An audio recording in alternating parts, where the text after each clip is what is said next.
we will support our security agencies to take up their mandate and protect and safeguard the sovereignty and the security of our country. And we will work with them to eliminate groups and sections that work against the Constitution and the law. I am very clear in my mind that we do not need the advice from the Scotland Yard to be able to remove and disband the murderous units in our police force. We didn't need any advice from nowhere. We just needed to respect our Constitution and do the right thing. I am very clear in my mind that supporting our professional police force will guarantee the lives of every Kenyan and the security of our property, and we will get rid of the menace of extrajudicial killings. We certainly don't need the support of institutions built by others. We can build our own institutions. Even those other institutions that we celebrate, be they the Scotland Yard or the FBI, they were built by countries who respect the rule of law and who believe in institutions. We should believe in ours. We should support our police force. We should support the Independent Police Oversight Authority. We should build our institutions. They will guarantee our security and they will guarantee our democracy.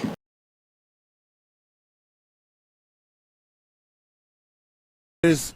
Cris Musando'S, the IBC IT manager, was tortured and murdered days to the 2017 election.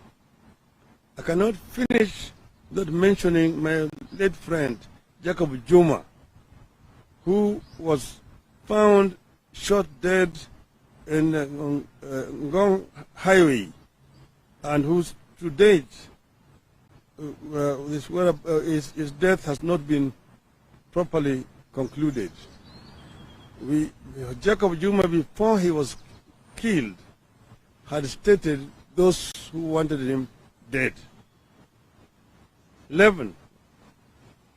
As a party, we demand an immediate end to the selective and vindictive process Ruto was embarked on with regard to disappearances and extrajudicial executions. Instead, we demand a transparent, professional, and inclusive public inquest to assist the country and families determine the fate or whereabouts of members who disappeared or died under unclear circumstances, including the ICC witnesses and election officials. As we commit additional resources and financial independence of all our independent institutions, the judiciary, the police, and all the other institutions, we must all work collectively towards making sure that we have savings and we collect revenues that will support our development. I want to ask the judiciary to work with us and not to provide any safe haven for the people running away from paying tax. They should not find refuge in the judiciary. They should not find refuge in judicial orders. We want every citizen to carry their portion of the burden of running the affairs of our country.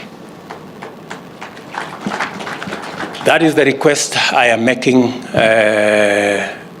to the judiciary, as I do to the legislature, that we must all work towards sealing the loopholes of pilferage and leakage in our revenue collection.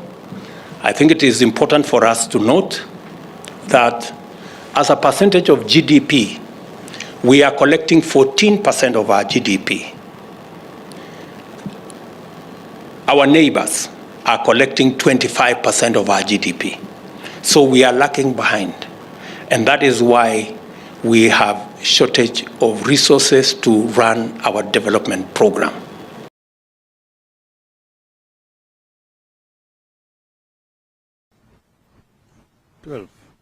Finally, the issue of raising of taxes.